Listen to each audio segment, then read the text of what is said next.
In today's video, I wanted to talk a little bit about what to charge because, well, I've seen a little bit of talk about it lately and there's been a little bit of confusion, as there always is around rates, because it can be a bit of a confusing thing when you're just starting out in the industry. So I thought instead of giving you exact rates, which probably won't work anyway because you're all from all over the world and that'll be impossible to do, we're going to talk about different things you can do to work out what your rate should be. That was one of the hardest things that I found when I was just starting out, is what the hell do I charge?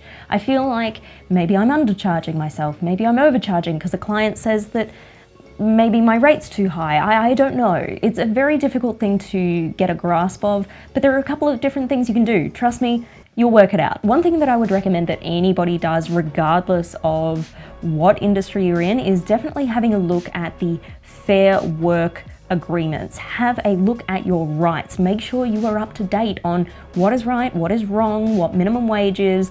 Make sure you know everything so that you're not being taken advantage of when you first jump into the industry. I was taken advantage of a few times in terms of rates, pay, lots of different things. So you really need to be on top of that. Just don't do what I did. You can find a lot of these on government websites, on union websites, even on guild websites, things like the Producers Guild or a Cinematographers Guild or a Writers Guild. Sometimes they have documents there as well. But that's not the biggest problem. The biggest problem is, what do you charge? Now, you can find a lot of information already out there, and in fact, I've already mentioned a couple of them. You can find a lot of information on union websites as well as guilds. They often have PDF documents set up which have rates for different jobs. You can use them as a guide. Make sure that you don't go underneath those rates because that's not a good thing.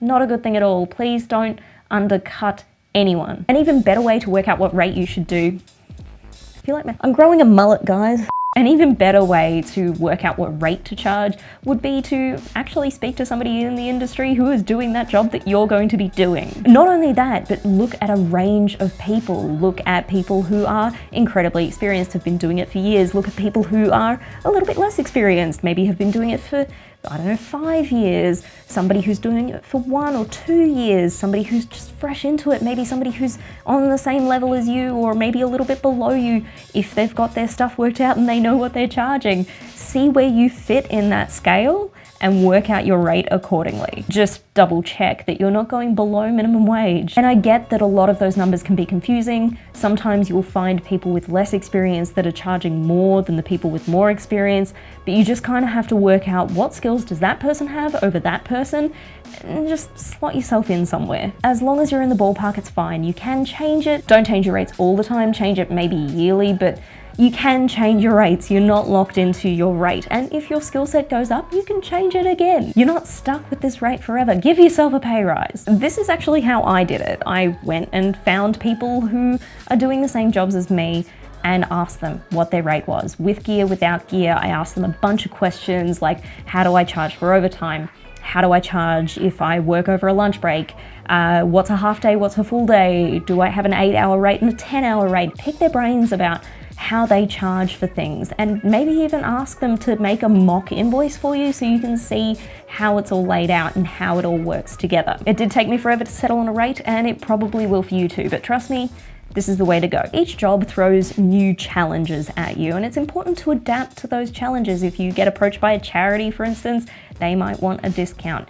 If you get approached for a job that just doesn't quite have the budget to stretch completely to what you charge, it's in most cases fine. Just make sure you don't make undercharging a standard. That's not a good thing to do. It makes you look unprofessional, and it also undercuts everybody else in the industry and drives our prices down. And in the long run, that's really bad. You see, when people undercut, it's a race to the bottom. So if one person undercuts and that producer or that client goes, hey, last year I got somebody to do this job for $500 instead of $2,000, let's just say. I might see if I can get somebody else to do the job though because they're not available. Hey, can you do the job for $500?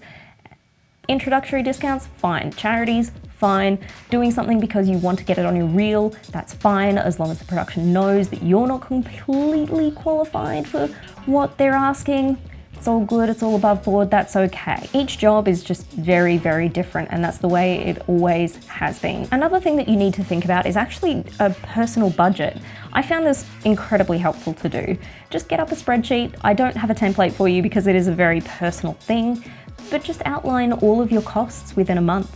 Have a look at everything that you pay for within the month, within the week, whatever you want to work it out as, within a year even if you want to work it out that way. And from that you can actually work out two things. You can work out, firstly, how much you need to make to cover yourself for that month, that year, that week, whatever it is, and then also how many jobs you need to do to cover that. Just remember to include a little bit of savings to go away as well. That's very important to do. So you've got to think about your superannuation. You've also got to think about any taxes or business expenses that you might need to make, so you may need to put some money aside for that as well. And this is where my last tip comes in handy. Have multiple bank accounts for your business. So have a savings account for your business, have a spending account for your business with a card so you can make all your purchases that way and keep a track of everything, and then have your personal stuff. And having those in separate accounts is incredibly important for organization, especially at the end of the financial year when you start to go and get all your tax organized. It'll all kind of already be organized for you. So thank you very much for watching. I know this is a